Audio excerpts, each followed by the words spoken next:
Hey guys, it's Izzy. So today we got some J-Zotic Fire Kitchen.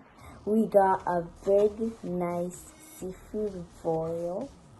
And to even make it better, she made me a nice cookie that I'm going to be snacking on later on. And some dip sauce and some bread. My mom always gets her, and her food is so good.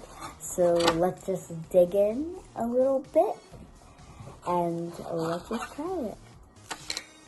So we're gonna dip it in sauce.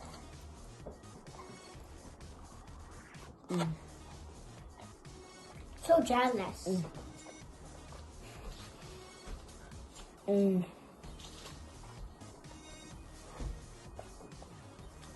That sausage is so good, I can't even explain to you guys.